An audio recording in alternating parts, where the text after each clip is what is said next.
Assalamualaikum warahmatullahi wabarakatuh. Perkenalkan, nama saya Zulha Dewanti Azizah, kelas 12 Agama, nomor absen 32. Di sini saya akan menjelaskan tentang perkembangan politik dan ekonomi pada masa Orde Baru. 1. Stabilitas politik sebagai dasar pembangunan. A. Pembentukan Kabinet Pembangunan. Kabinet Pembangunan 1 adalah nama kabinet pemerintahan di Indonesia pada tahun 1968 sampai 1973. Presiden pada masa ini adalah Soeharto. Kabinet Pembangunan 1 terbentuk pada tanggal 6 Juni 1968 dan dilantik pada tanggal 10 Juni 1968. Tugas pokok Kabinet Pembangunan 1. Menciptakan stabilitas politik dan ekonomi sebagai syarat mutlak berhasilnya pelaksanaan rencana pembangunan 5 tahun dan pemilu. 2. Menyusun dan melaksanakan rencana pembangunan 5 tahun. 3. Melaksanakan pemilu selambat-lambatnya tanggal 5 Juli 1971. 4. Mengembalikan ketertiban dan keamanan masyarakat dan setiap bentuk rongrongan penyelewengan serta pengkhianatan terhadap Pancasila dan Undang-Undang 1945. 5. Melanjutkan penyempurnaan dan pembersihan secara menyeluruh aparatur baik di tingkat pusat maupun daerah.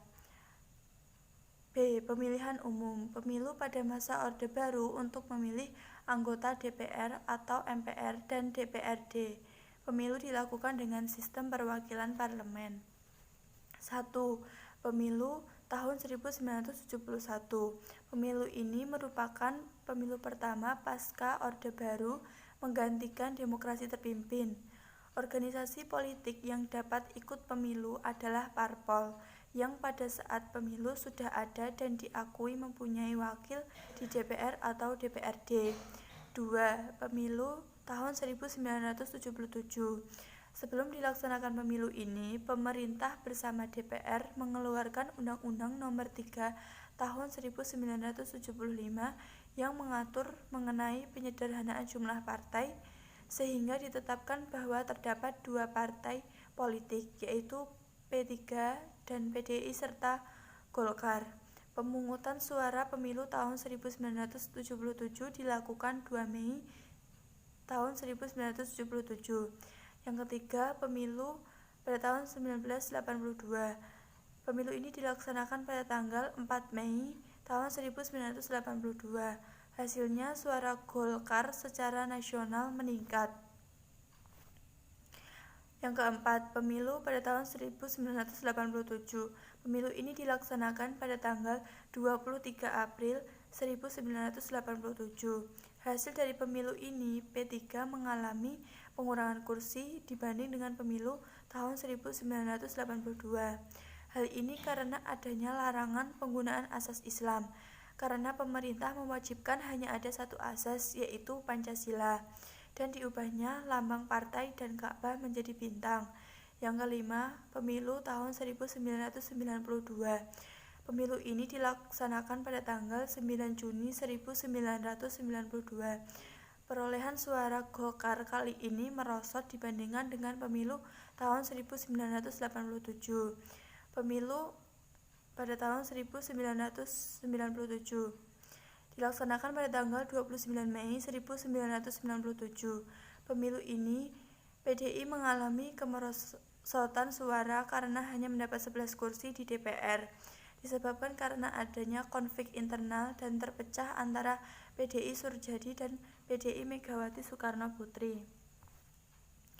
2. Stabilitas penyeragaman. A. Menjelang pemilu 1977, Presiden Soeharto memperkenalkan gagasan mengenai pedoman untuk menghayati dan mengamalkan Pancasila yang disebut sebagai Eka Prasetya Pancakarsa atau P4. Tujuan P4 adalah untuk memberi pemahaman pada masyarakat tentang Pancasila.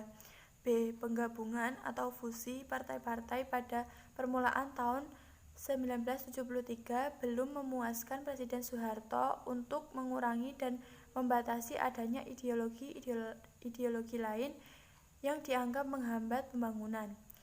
Yang ketiga, duifungsi ABRI. Duifungsi ABRI adalah peran ganda ABRI sebagai kekuatan pertahanan keamanan dan kekuatan sosial politik. ABRI ditugaskan untuk berperan aktif dalam pembangunan nasional. Yang keempat, upaya perbaikan ekonomi. Profesor Dr. Widjojo Nitisastro melakukan kebijakan sebagai berikut. A. Menjadwalkan ulang luar negeri. B. Dalam pertemuan di Amsterdam tahun 1967 antara Delegasi Ekonomi Indonesia, negara donor, dan disepakati terbentuknya konsorsium baru yang akan membantu pembangunan Indonesia. C. Pada tanggal 10 Januari 1967 memberlakukan Undang-Undang Nomor 1 Tahun 1967 tentang penanaman modal asing.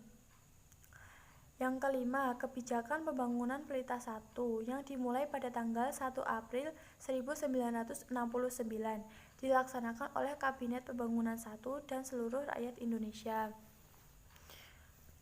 A. Bidang pertanian. Sektor pertanian menjadi prioritas utama disebabkan beberapa faktor. 1. Penduduk yang meningkat dengan pesat. 2. Tingkat produksi pertanian masih sangat rendah. 3. Produksi pertanian belum mampu memenuhi kebutuhan penduduk. B.